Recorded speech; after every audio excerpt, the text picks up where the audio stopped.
Well, I just got done practicing for service pistol competition, and this video is going to be laid out in a similar format to my last one, where I'm going to shoot the national match course of fire. Service pistol also uses a 30-shot national match course of fire. Service pistol, just like 22 EIC, is 10 shots slow fire, 10 shots time fire, 10 shots rapid fire. Now, of course, as its name would imply, service pistol means you have to shoot essentially a model of pistol that would be suitable as a service pistol role in like a military or law enforcement setting.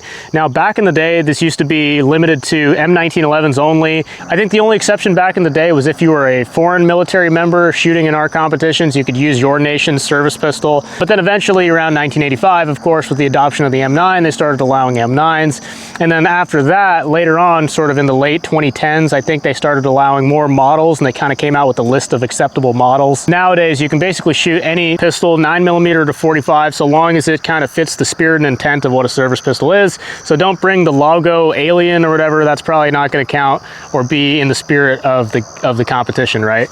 So the other thing is it has to have iron sights only. They can be adjustable sights. They just can't be optical sights of any kind, red dots, telescopes, or anything like that.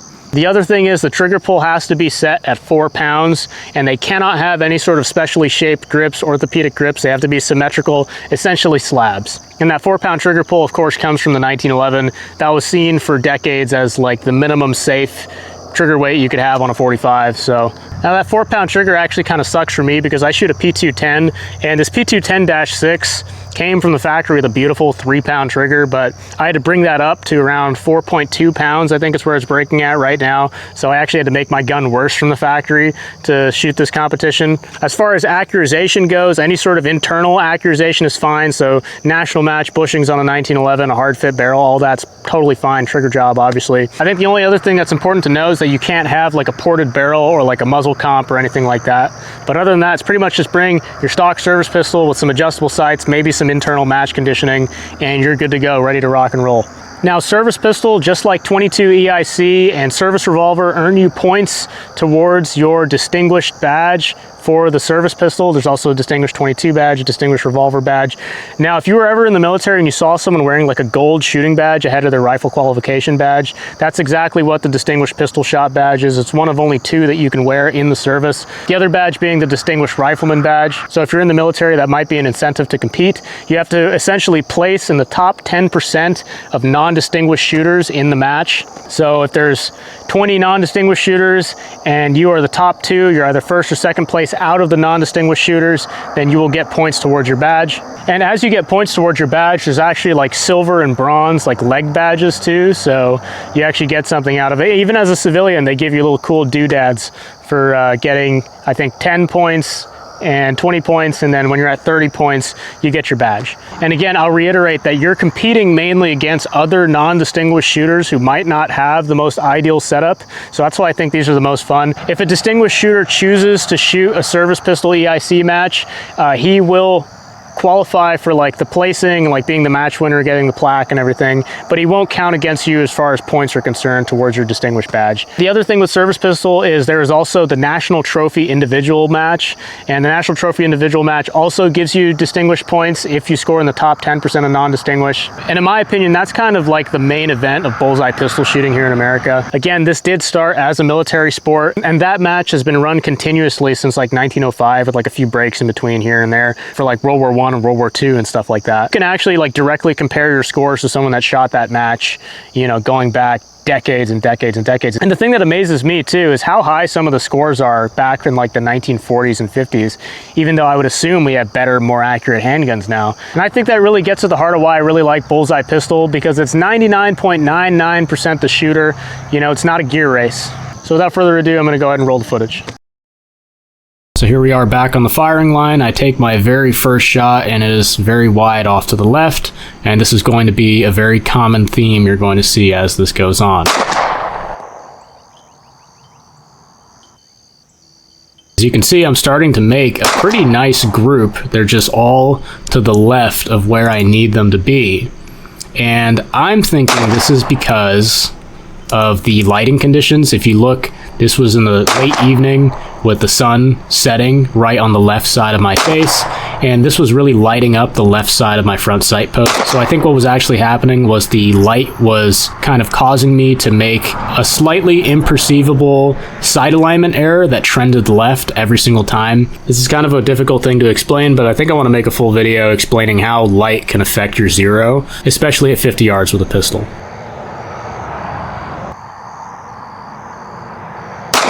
So I think on these 3 shots, I was actually making a conscious effort to aim a little bit more to the right, and I ended up with 2 good X-ring hits, and one that honestly just wasn't a good shot, didn't feel like a good shot, and I threw it into the 8-ring.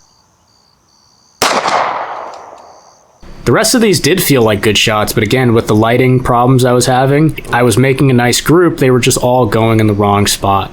On this last shot, I think I am still making a vested effort to aim more to the right, and for whatever reason, I pulled a shot a little more to the left, which honestly is well within my natural shot dispersion. Overall, though, I hit an 89 with a very good group, in my opinion, although I'm only usually happy stepping away from the long line with a 90 or above. 11. 89, 2x. That is below average. Good little group. Just wish it was here.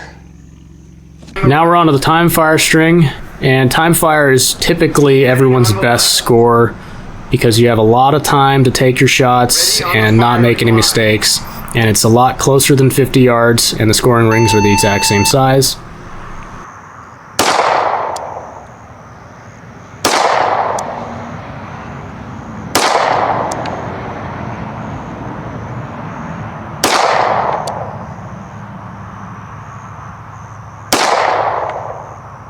And there you saw me make use of all of the available time I have in time fire. I try to always do that because you do have 20 seconds. And if you break the first shot as soon as the target's turn or the firing command is given, then you actually have a lot of time to make the next 4 shots. Ready on the firing line.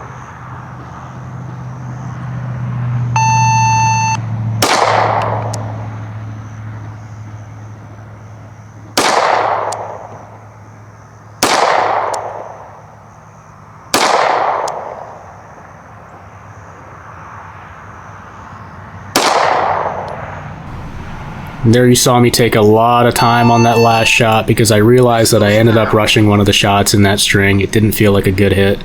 And lo and behold, it wasn't. It was one right out into the 8-ring, but the rest of these shots are really quite nice, so I'm overall pretty happy with this target. I think anyone would be. All right, let's do the same thing, but faster.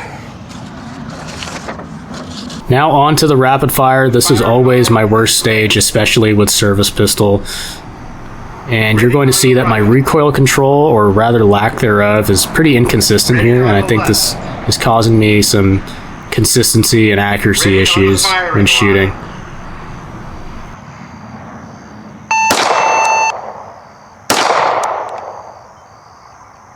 You saw I took a pause. You don't have much time to dawdle in rapid fire. You basically have to take every shot you get as soon as your sights are where you want them. First string is pretty good, but I'm going to say that when I was shooting, it did not feel good at all. You'll see I keep my head down this entire time because one of the things I've noticed, I shoot a rapid fire string or a time fire string and I look at the target afterwards and I see shots in the white, it seriously demoralizes me, so I'd rather just keep my eyes down, focus on my sights, keep my eyes sort of blurred until the gun comes up for the next string. At that point, I'm focusing on the front sight post anyways, so I won't notice whatever shot holes are in the white on the target. Ready on the right. Ready on the left. Ready on the firing line.